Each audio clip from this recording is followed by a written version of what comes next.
Welcome back to our YouTube channel. आपको पता होगा जो फाइनेंस अकाउंट्स असिस्टेंट का जो एग्ज़ाम है अक्टूबर के लास्ट वीक और बिफोर 15th ऑफ नवंबर आपका एग्ज़ाम होने वाला। ठीक है, सीबीटी मोड में होगा। आप कितने शिफ्ट्स करेंगे वो आगे पता चलेगा। एग्ज़ाम इन्हीं दोनों मंथ में हो सकता है, अक्टूबर या नवंबर में। सिलेबस बहुत सारे बच्चों को पता होगा क्या है क्या नहीं है, लेकिन उसकी इंपॉर्टेंस क्या है मोस्ट प्रोबेबली कम ही लोग जानते होंगे। सिलेबस के हिसाब से ही आप अपने प्रिपरेशन को आगे कंटिन्यू करेंगे, उसी के हिसाब से चलेंगे। अगर सिलेबस में कोई चीज़, सिलेबस में टॉपिक ए दिया है, आप टॉपिक बी की प्रिपरेशन कर रहे हो, कभी कभी ऐसा भी होता है, ठीक है, तो वो आपका टाइम वेस्ट हो जाएगा। तो जो आपका सिलेबस है उसी के हिसाब से आपको अपनी प्रिपरेशन कन्फाइंड रखनी है। ठीक है, उसी के हिसाब से टाइम टेबल बनाना है, अपने मटेरियल को चूज़ करना है, राइट मटेरियल होना चाहिए, आपका टाइम मैनेजमेंट होना चाहिए उसी हिसाब से।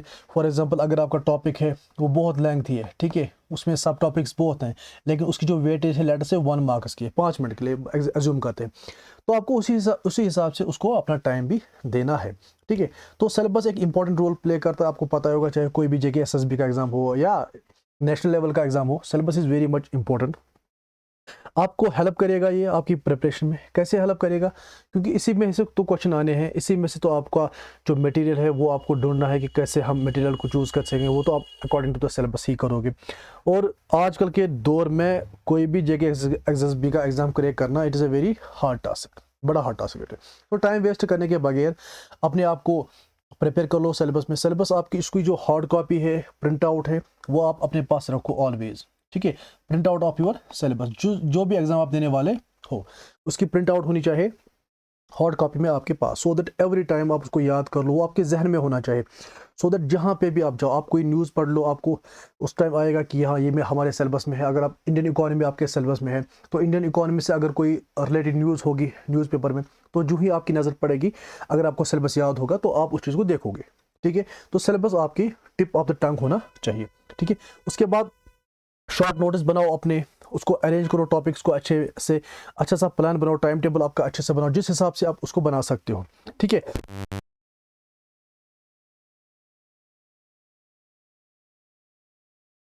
जो मुझको फिट नहीं करता। फॉर एग्जांपल अगर मैं दिन में बिजी होता हूँ तो मैं ऐसा टाइम टेबल बनाऊंगा जिसमें मैं दिन में रखूंगा अपने सब्जेक्ट्स में, ये इस टाइम पे ये पढ़ूंगा, उस टाइम पे ये पढ़ूंगा। तो ऐसे नहीं करना, जिस हिसाब से आपकी फ्रीनेस होगी, जब जिस हिसाब से आप फ्री होंगे उसी के हिसाब से आप अपने टॉपिक को, अपने टाइम टेबल को बना सकते हो। ठीक है, एक और इम्पोर्टेंट थिंग है, जो आपकी ईजी टॉपिक्स है उनको आप पहले ले लो, उसके बाद आप हार्ड टॉपिक्स की तरफ जाओ। फॉर एग्जांपल अगर FAA की बात करेंगे, यहाँ पे आपका जो मैथ है, यूजुअली जिनका मैथ नहीं है, नॉन मैथ स्ट्रीम में से बिलोंग करते हैं, उनके लिए बड़ा टफ है वो, 10 मार्क्स उसकी वेटेज है।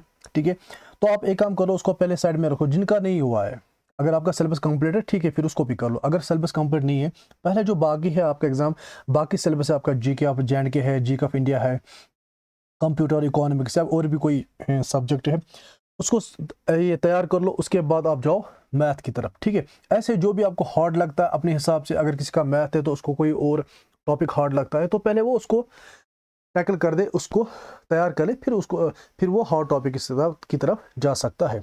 ठीक है, तो टाइम टेबल को भी प्रॉपर हिसाब से बनाना है। और एक इम्पॉर्टेंट चीज़ है कि जो आप बहुत सारे स्टूडेंट्स की प्रॉब्लम होती है, वो चाहते हैं कि ये बुक भी होनी चाहिए, उस बुक का साइज़ बड़ा है, पेजेस बड़ा है, इसमें से कुछ ज़्यादा ही होगा, ये बुक होनी चाहिए। तो ऐसा ज़रूरी नहीं है। अगर आप कोई भी छोटी सी अच्छी बुक होगी, ऑथेंटिक होगी, जिसमें जो मटेरियल होगा ऑथेंटिक होगा, अगर आपके पास है, अगर आप उसको 2 3 4 बार जितनी बार पढ़ सकते हो पढ़ लोगे, तो डेफिनेटली आप अच्छा कर पाओगे अगर आप ज़्यादा बुक्स पढ़ोगे उससे। ठीक है, ज़्यादा बुक पढ़ने का कोई फ़ायदा नहीं। हाँ, या तो आपके पास बहुत ज़्यादा टाइम होना चाहिए, 5 6 महीने, तब आप कुछ भी कर सकते हो। ठीक है, लेकिन जब आपका टाइम कम है, 1 2 महीने में आप अपने आप को फिर से तैयार करना है, तो आपको किसी एक बुक पे डिपेंडेंट रहना पड़ेगा। सो दैट कल को जब आप 10 दिन रहेंगे, 5 दिन रहेंगे, उस टाइम आपको रिवाइज भी करना होता है। फॉर एग्जाम्पल कोई शॉर्ट नोट्स नहीं बनाता है, तो वो बुक पे ही पढ़ता है, तो वहाँ पे आपको छोटी बुक बहुत ही ज़्यादा काम में आती है, हेल्प कर देती है। ठीक है, ये तो कुछ इंपॉर्टेंट सी सिलेबस की आपको पता ही होगा, लेकिन हार्ड कॉपी आप अपनी सिलेबस की अपने पास हमेशा रखो, हार्ड कॉपी। ठीक है, ये बहुत ज़्यादा इंपॉर्टेंट है, इसको याद करना आपको अच्छे से, ज़ुबान इसको याद होना चाहिए जो भी आपका सिलेबस है। अब डिस्कस करेंगे सिलेबस के बारे में। For the post of finance accounts assistant. अगर general knowledge with special reference of JNK की बात करें, यहाँ पे आपको 30 मार्क्स मिलेंगे। इसमें दोनों GK ऑफ इंडिया है एंड GK ऑफ JNK। इसको भी आगे अच्छे से पढ़ेंगे क्या क्या है सिलेबस में। अकाउंटेंसी के आपके 30 मार्क्स हैं, इंग्लिश के भी 10, इकोनॉमिक्स के 10, statistics 10, math 10 and general science 10 marks है। टोटल आपके हैं 120 और जो MCQs होंगे वो भी 120 ही होंगे, यानी कि हर एक क्वेश्चन का 1 मार्क्स होगा। अब हम देखेंगे टॉपिक व सब्जेक्ट वाइज कि कौन कौन सा सिलेबस है आपका, क्या क्या है सिलेबस में। अगर हम बात करेंगे general knowledge with special reference to JNK UT की, तो यहाँ पे आपको 30 मार्क्स है। लास्ट टाइम जो FAA का एग्जाम हुआ था इसी टाइम 2022 में जो एग्जाम हुआ था मार्च के महीने में, वहाँ पे GK ऑफ इंडिया से आए थे 12 questions almost and GK of JNK से आए थे आपके 18 क्वेश्चंस, तो वेटेज ज़्यादा थी JNK की। यहाँ पे मैंने JNK में बहुत सारे टॉपिक्स क्लियर किए हैं, 1-2 टॉपिक उसमें है, 3 टॉपिक्स आई थिंक और भी मैं बना रहा हूँ। उसमें मैंने मुकेश KR शर्मा की बुक ली है जो कि बहुत ही ज़्यादा अच्छी बुक है, बहुत ही ज़्यादा अच्छी बुक है, ऑथेंटिक भी है और उसमें मटेरियल भी काफ़ी अच्छा है। उसके बाद ज़ोर अहमद मीर की बुक हो गई, उसको भी कंसल्ट किया है and R Gupta Arihant's, 2-4 book उसका मैंने मिला के उनमें नोट्स आपके लिए बनाए हैं। उनकी PDF भी अवेलेबल है टेलीग्राम पे। और भी जितने टॉपिक्स में पेंडिंग है, अभी हिस्ट्री पेंडिंग है, ऐसे जियोग्राफी पेंडिंग है, हेरिटेज एंड कल्चर पेंडिंग है, तो इसको भी मैं कराने की कोशिश कर रहा हूँ, ठीक है। तो उनसे भी आप हेल्प ले सकते हो। यहाँ पे सिलेबस की अगर बात करेंगे तो ये जो आपका सिलेबस है, सेकंड,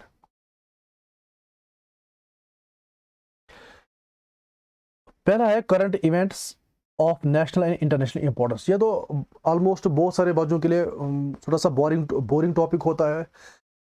इसको टैकल करने का एक सिंपल सा तरीका है, ज़्यादा टाइम इस पर फोकस नहीं करना है। जस्ट 6 मंथ्स का आपका करंट अफेयर्स अच्छा होना चाहिए। आप जनवरी से कोई भी मैगजीन लो, जनवरी से 6 मंथ की होगी, अगस्त तक, जुलाई अगस्त तक होगी कोई मैगजीन, यूजुअली एयर एंड की आती है। वहाँ पे आप कुछ टॉपिक्स हैं जैसे कि आप में अपॉइंटमेंट्स अगर हुई है कोई, वो आपका इंपॉर्टेंट करना है, जिसमें वुमेन्स का ज़्यादा आपको ख्याल रखना है। अगर फर्स्ट वुमेन कोई बनी है, कोई चेयरपर्सन बना है, कोई कुछ बना है, तो उस पर ज़्यादा फोकस होना चाहिए। उसके बाद अवार्ड्स पे या कोई अगर किसी स्टेट की बात करेंगे, किसी स्टेट ने कुछ ऐसा किया हो जो ब्रेकिंग न्यूज़ रही हो, उस पर थोड़ा सा फोकस करना है।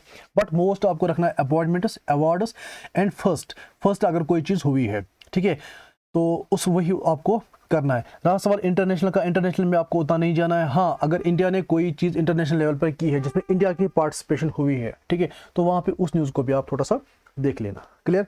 Now political and physical divisions of India and world को साइड में रखो, इंडिया की बात करेंगे।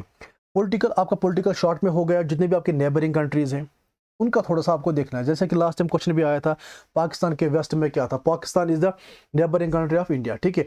अब आपकी नेबरिंग कंट्री का पूछा था, उसके साथ जो बाउंड्री टच करता है वो कौन सा है, तो ये सब पॉलिटिकल में भी आता है। फिजिकल में ऑलमोस्ट ये सिनोनिमसली वर्ड यूज होते हैं, तो आपको फिजिकल ही ज़्यादा यूज़ करना है, फिजिकल ही पढ़ना है। तो पॉलिटिकल में आपका उतने क्वेश्चंस भी नहीं आते, और वो फिजिकल में आप पढ़ते रहते ही हो, तो ज़्यादा फोकस आपको होना चाहिए फिजिकल पे। जैसे फिजिकल फीचर्स ऑफ इंडिया हो गया, उसमें आपके आएंगे भी रिवर्स, लैक्स वगैरह वगैरह, एंड ऐसे ही माउंटेन्स हो गए, पीक्स हो गए, सॉइल्स, एग्रीकल्चर, ये सारा आपके फिजिकल में आता है। कुल मिला के आपको जियोग्राफी ऑफ इंडिया को पढ़ना है। Clear. Next will be Indian culture, heritage and freedom struggle movement. यहाँ पे आपको काफ़ी क्वेश्चंस देखने को मिलेंगे इस पोर्शन में। Indian culture, heritage, freedom struggle and movement. Freedom struggle and movement में से आपको 1-2 क्वेश्चंस देखने को मिलते हैं हर टाइम। क्लियर है। ये आपको यूजुअली पढ़नी होती है 1885 से, लेकिन क्वेश्चंस क्या आते हैं, क्वेश्चंस आते हैं 1885 से पहले, लेकिन 1885 से अगर पहले क्वेश्चन आएंगे वो ऑलमोस्ट आएंगे डेट्स के ऊपर, याद रखना, ठीक है। आपके डेट्स, और अगर कोई ऑर्गेनाइजेशन बनी है, उसका जो उसको किसने स्टार्ट किया है वो कुछ आता है। 1885 से पहले और कुछ खास उसमें से नहीं आता है, लेकिन 1885 से जब से इंटरनेशनल कांग्रेस बनी है, उसके बाद आपको अच्छे से पढ़ना है नेशनल मूवमेंट को। क्लियर है। रहा सवाल इंडियन कल्चर एंड हेरिटेज का, यहाँ पे आपको फोक डांसेस हो गए, आपके फोक डांसेस है, या कुछ किसी जगह कोई मेला लगता है, ये सब इसमें आपको देखना पड़ता है। इसके बगैर अगर कोई टूरिस्ट प्लेस है, हेरिटेज साइट है, ये सब इसमें आपको पढ़ना पड़ता है, लेकिन फोकस होना चाहिए आपके डांसेस पे। फोक डांसेस वगैरह ज़्यादा एग्जाम में देखने को मिलते हैं, ठीक है। तो फेस्टिवल्स, इंडियन फेस्टिवल्स, ये 1-2 इंपॉर्टेंट इसमें टॉपिक्स आपको, जिन पर ज़्यादा आपको फोकस करना है। क्लियर। उसके बाद है ट्रांसपोर्ट एंड कम्युनिकेशन, यहाँ पे आपको पढ़ना है नेशनल हाईवेज बड़ी कौन है छोटी कौन है, लैंगथ क्या है, और बस इतना, और इसमें कुछ खास नहीं है, ठीक है। उसके बाद है demography census it is features and functions. यहाँ पे जो 2011 में सेंसस हुई थी उसको अच्छे से पढ़ना था, उसके फीचर, चाइल्ड सेक्स रेशो क्या था, एंड ऐसे जितने भी रेशोज हैं उसमें उसको देखना है, किस स्टेट में क्या था, किस स्टेट ने टॉप किया है, किस स्टेट का लो रहा है, ठीक है। जो भी उसमें इंडिकेटर्स होते हैं आपकी सेंसस 2011 की बात करेंगे, यही डेमोग्राफी में आपको क्वेश्चंस आएंगे, ठीक। उसके बाद इंपॉर्टेंट रिवर्स एंड लैग्स, ये तो पता है रिवर्स करना है, लैग्स करना है। रिवर्स में कैसा पढ़ना है, ओरिजिन हो गया, ओरिजिन इंपॉर्टेंट है। ट्रिब्यूटरीज है, अगर कोई बड़ी ट्रिब्यूटरी है किसी चीज़ की, लेट से अगर हम बात करेंगे रिवर गंगा की एक इंपॉर्टेंट ट्रिब्यूटरी है लेट से यमुना, तो यमुना के बारे में भी आपको पढ़ना है, ठीक है। ऐसे लास्ट टाइम आया था भागीरथी के बारे में क्वेश्चन, भागीरथी की एक ही ट्रिब्यूटरी है वो क्वेश्चन में आया था, ठीक है।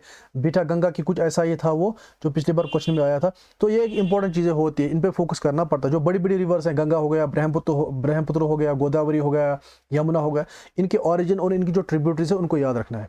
ट्रिब्यूटरीज हो गया, ऑरिजिन हो गया, इन पे कौन सी सिटी आती है, ठीक है। अगर कोई सिटी है किसी रिवर पे उसको करना है, ठीक है, बस यही। और लैंग्वेज वगैरह बड़ी छोटी वगैरह ये सब उसको देखना है, क्लियर ना। उसके बाद होगा आपका weather, climate, crops and means of transport of India. यहाँ पे आपको वेदर यानी कि क्लाइमेट आपको पढ़ना है, मूनसून आपको अच्छे से पढ़ना है, जेट स्ट्रीम्स हो गया आपका, तो अल्निनो लीनिनो ये सब आपको याद होने चाहिए, इसको पढ़ना है। क्रॉप्स में आपको एग्रीकल्चर पढ़ना है कि उसमें पर्टिकुलर जो आपके क्वेश्चन आते हैं वो आते हैं कि किस स्टेट में कौन सी क्रॉप ज़्यादा अच्छे लेवल पे या बहुत ज़्यादा क्वांटिटी में उगाई जाती है, यानी कि first in crops in India, ठीक है।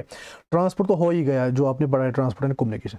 उसके बाद एनवायरमेंट, इकोलॉजी एंड बायोडाइवर्सिटी, यहाँ पे आपको ज़्यादा क्वेश्चन देखने को नहीं मिलेंगे एसएसबी में।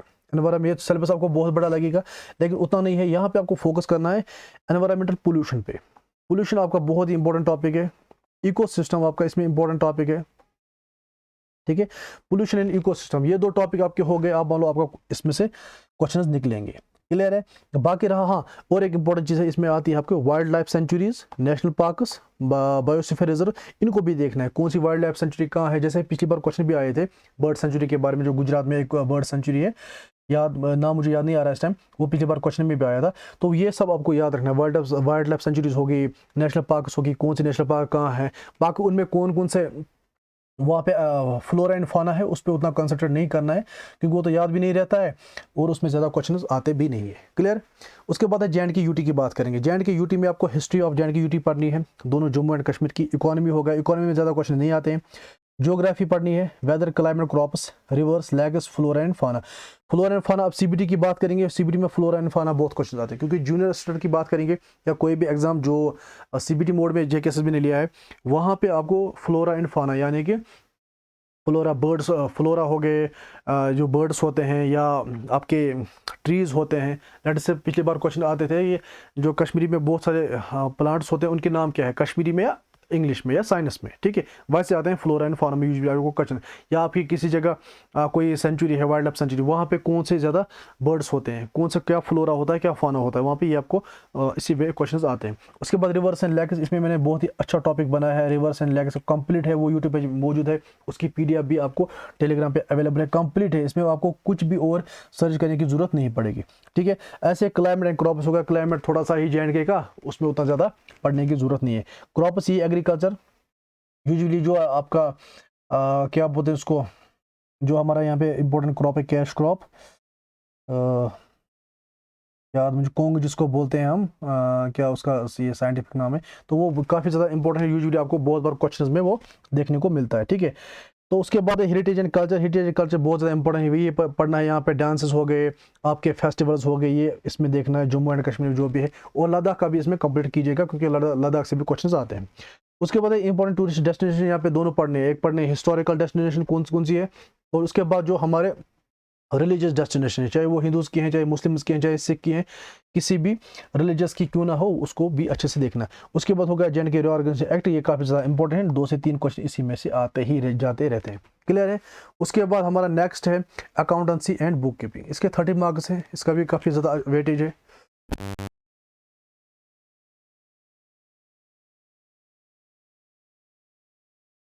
उनको आपको अच्छे से पढ़ना है क्योंकि वही इंट्रोडक्शन है।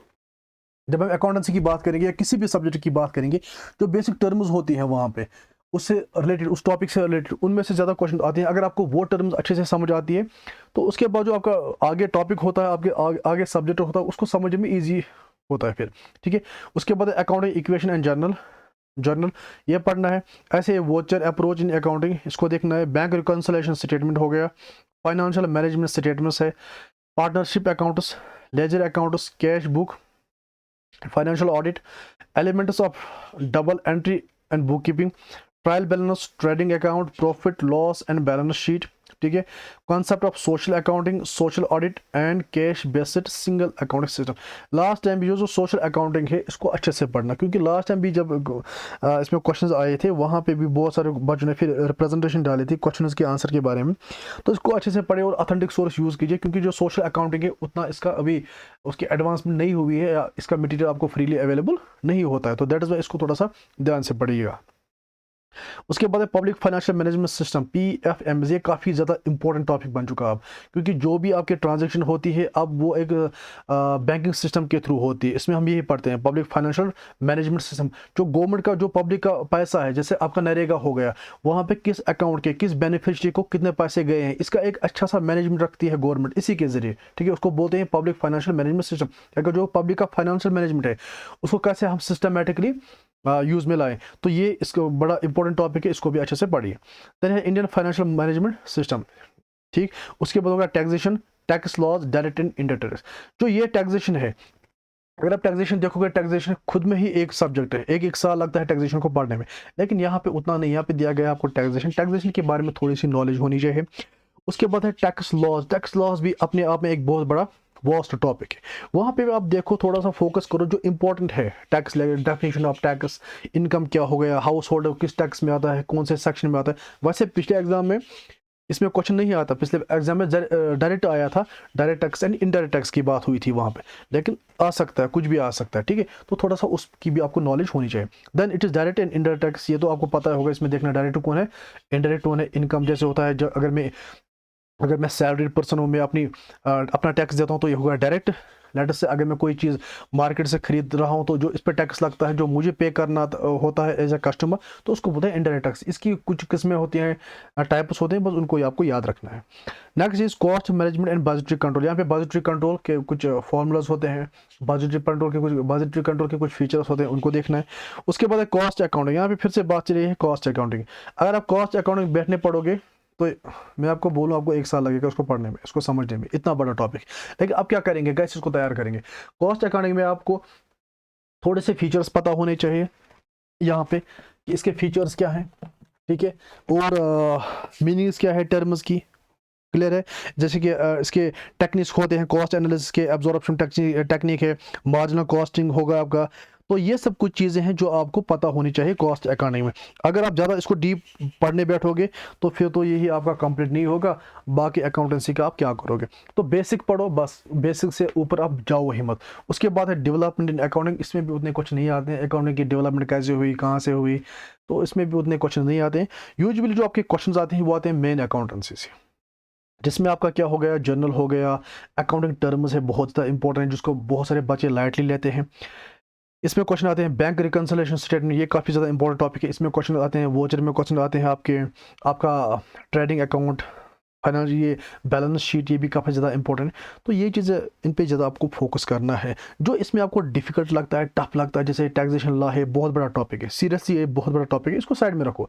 टैक्स लॉ को साइड में रखो, डायरेक्ट टैक्स और इनडायरेक्ट टैक्स को फिर कंप्लीट करो। ऐसे कॉस्ट अकाउंटिंग है, कॉस्ट अकाउंटिंग पढ़ने बैठोगे तो आपका काम हो गया फिर, ठीक है। कॉस्ट अकाउंटिंग को साइड में रखो, फिर बाद में क्या होगा, जब इतना कंप्लीट हो जाएगा, ये पूरा फोकस करोगे अच्छे से, उसके बाद कॉस्ट अकाउंटिंग के थोड़े फीचर्स हो गए, टाइप्स ऑफ कॉस्ट अकाउंटिंग हो गए, टेक्निक्स हो गए, उनको थोड़ा सा तैयार करना है, देन आपका सब्जेक्ट तैयार हो जाएगा।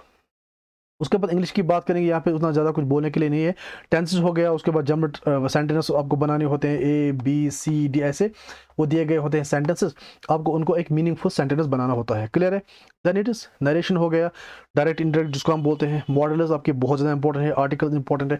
अगर मैं इंग्लिश की यहाँ पे बात करूँ, आपके लिए एक इंपॉर्टेंट चीज़ मैं बताना चाहूँगा, जिसके टेंसेस कंप्लीट हुए, ये हर कोई बोलता है उसका आप 50% ग्रामर कंप्लीट हो गया, क्योंकि टेंसेस पे ही डिपेंडेंट होते हैं, आपके डायरेक्ट इंडायरेक्ट भी उस पर डिपेंड होते हैं, आपके एक्टिव पे उसी पर डिपेंड होते हैं, एंड आपके जो मॉडल्स हैं would, should, could, may, might, ये भी आपके टेंसेस से ही रिलेटेड होते हैं। तो टेंसेस को अच्छे से पढ़िए, उसको समझिए, क्योंकि टेंस समझना ये लगता है हमें ईजी है, बट ईजी नहीं है, उसको समझने की बात होती है। अगर उसको अच्छे से समझ पाओगे देन आपका काम हो गया। फोकस आपका इंग्लिश में किन किन चीज़ों पे रहना चाहिए? टेंसेस हो गए आपके, आपका मॉडल हो गया, आर्टिकल आपके हैं इसमें, प्रीपोजिशंस, उसके बाद आपका हो गया पहले आर्टिकल्स भी हो गया, मॉडल्स भी हो गया, प्रीपोजिशन, टेंसेस। उसके बाद नरेशन, नरेशन और एक्टिव पैसिव ये काफ़ी मिलते जुलते टॉपिक्स हैं, ये दोनों आपको एक ही टॉपिक में क्लियर हो जाएंगे। उसके बाद इन पे फोकस होना चाहिए। रहा सवाल आइडम्स एंड फ्रेजेस और सिनोनिमस एंटोनिमस, ये भी आपको आप कितना पढ़ोगे। सुनो, ये फिर लक पे डिपेंड करता है, सीरियसली बोलूँगा लक पे डिपेंड करता है, क्योंकि वाकई बहुत सारे बच्चों की अच्छी नहीं होती है, आपको मीनिंग पता नहीं होती है, तो फिर यूजुअली उतने टफ भी नहीं आते हैं वहाँ पे फिर आप मतलब आप फिर जो आपके ऑप्शंस होते हैं फिर आप उन्हीं को आउट करके अपने क्वेश्चंस को वहाँ पे ठीक करते हो। किन में? सिनोनिमस, एंटोनिमस और आइटम्स एंड फ्रेजेस पे। वहाँ पे आपको अपनी अकल लगानी है, सो दैट आप क्वेश्चंस वहाँ पे करोगे। ऐसे क्लासेस हो गए, नाउन क्लास हो गया, एडजेक्टिव क्लास हो गया, ये भी इंपॉर्टेंट है, इसमें भी क्वेश्चंस आते हैं। ठीक है, होमोनिमस एंड होमोफोनस, ये तो वही हो गए ना जिनके सेम साउंड्स होते हैं। वीक, वीक है, एक वीक होता है कमज़ोर, दूसरा वीक होता है हफ्ता। आपको कभी वो स्पेलिंग भी देते हैं, तो फिर वहाँ पे इंसान कंफ्यूज होता है, अब ये वीक हफ्ता वाला कौन सी स्पेलिंग है और वीक जो कमज़ोर है उसकी स्पेलिंग कौन सी है। तो इन चीज़ों में छोटी छोटी चीज़ें हैं, वहाँ पे पूछते भी छोटी चीज़ें हैं, उतना बड़ा वो डीप नहीं जाता है, तो इन पे आपको नज़र होनी चाहिए। आपके ये 10 मार्क्स आप मतलब ये तो आप इजीली इनको ग्रैब कर सकते हो। उसके बाद स्टैटिस्टिक्स की बात करेंगे। यहाँ पे आपका प्राइमरी डाटा, सेकेंडरी डाटा है। सिंपल सी बात है, जो पहले डाटा को कलेक्ट करता है वो प्राइमरी हो गया, जो उसको उससे उस डाटा को यूज़ करके दूसरा डाटा तैयार करता है उसको बोलते हैं सेकेंडरी डाटा, सिंपल। उसके बाद है collecting primary data and secondary data. क्या मेथड्स है हमारे पास जिनसे हम प्राइमरी डाटा और सेकेंडरी डाटा को कलेक्ट करते हैं? प्रिपरेशन ऑफ क्वेश्चनियर्स, ये भी इसी में आता है, डाटा कलेक्शन में ही आता है कि क्वेश्चनियर्स जिसको हम बोलते हैं, हम किसी को सेंड करते हैं, हमें कोई हमें डाटा कलेक्ट करना होता है किसी चीज़ के लिए, रिसर्च करना होता है, फिर हम क्वेश्चनर सेंड करते हैं उनको, वो उनको फिर फॉर्म आप मान लो, सिंपल आप किसी को फॉर्म सेंड करते हो, ठीक है, वो फिर वहाँ पे आंसर देता है। वहाँ पे भी होते हैं, डायरेक्ट होगा, एक इनडायरेक्ट होगा, इसके भी कुछ मेथड्स हैं क्वेश्चनर की जो आपको पढ़ने हैं। ऐसे tabulation and completion of data काफ़ी इंपॉर्टेंट है, इसके थोड़े से मतलब 1-2 पेजेस का होगा, अगर आपने इसको बुक्स में देखा होगा। टेबुलेट कैसे करते हैं, ठीक है, हेडिंग होगी, बाकी चीज़ें होगी, इसके एंड में क्या आता है, फुट नोट्स क्या होते हैं, तो ये सब अगर इसको अच्छे से देखोगे तो आपका क्वेश्चन इसमें से निकलेगा। उसके बाद है मेजर ऑफ सेंट्रल टेंडेंसी, जिसको जैसे मीन आता है, मोड, ऐसे जो सेंट्रल टेंडेंसी के मेजर्स होते हैं उनको पढ़ना है, उनके फीचर्स को पढ़ना है, ये भी छोटा टॉपिक है। Theory of probability, last time भी इसको 2-3 क्वेश्चन आए थे, मैथ में भी क्वेश्चन आया था और स्टैटिस्टिक्स में भी क्वेश्चन आया था। ऐसे एट्रीब्यूट्स है, basic concepts and it is applications. यहाँ पे एट्रीब्यूट्स को आपको पढ़ना है, ठीक है। यूल्स, जो इसकी यूल्स ने भी उसमें फॉर्मूला दी थी उसको भी देखना है। एट्रीब्यूट्स में एट्रीब्यूट्स हो गए कैरेक्टरिस्टिक्स यानी कि वेरिएबल्स, लेकिन वहाँ पे वो वेरिएबल्स हैं जिनके कैरेक्टरिस्टिक्स होते हैं, जैसे ब्लैक है, ब्लू है, ये ब्लैक की जो कैरेक्टरिस्टिक है, ये इसका कलर ब्लैक है, यानी कि कलर में इसकी वेरिएबिलिटी है। ऐसे कोई ब्यूटीफुल है, कोई अगली है, ऐसी चीज़ें होती हैं, उनको बोलते हैं एट्रीब्यूट्स किसी के, ठीक है। उनको पढ़ना, उनको हम कैसे मेजर कर सकते हैं, क्योंकि ये क्वालिटेटिव होता है। क्वालिटेटिव इकोनॉमिक स्टैटिस्टिक्स में हमारे पास 2 डेटा होते हैं, एक होता है क्वांटिटेटिव जिसको हम काउंट कर सकते हैं 1 2 3 4, और दूसरा है क्वालिटेटिव। क्वालिटेटिव डेटा, लाइक अगर मैं आपको बोलूँ किसी की ब्यूटी आप मेजर करो, आप कर सकते हो? नहीं, आप नहीं कर सकते। ब्यूटी को हम कैसे मेजर कर सकते हैं? उसको मेजर नहीं कर सकते। तो जो हमारा क्वालिटेटिव डेटा है उसको मेजर करने के लिए हमारे पास जो थ्योरी है दैट इज उसको बोलते हैं theory of attributes. That is index numbers, test of indexes, wholesale consumer price index. यहाँ पे आपको wholesale and consumer price index को अच्छे से पढ़ना है।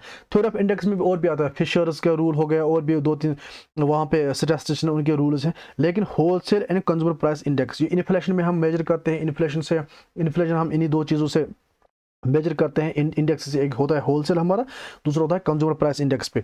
तो इनको भी इन फॉर्मूलाज पे आपको ज़्यादा कंसंट्रेट करना है। उसके बाद है demography, census, it is future, वो आपने पढ़ा ही होगा, जीके में हमने देखा उसको। आपको सेंसस 2011 पढ़नी है, ठीक है, सेंसस 2011 आपको अच्छे से पढ़नी है।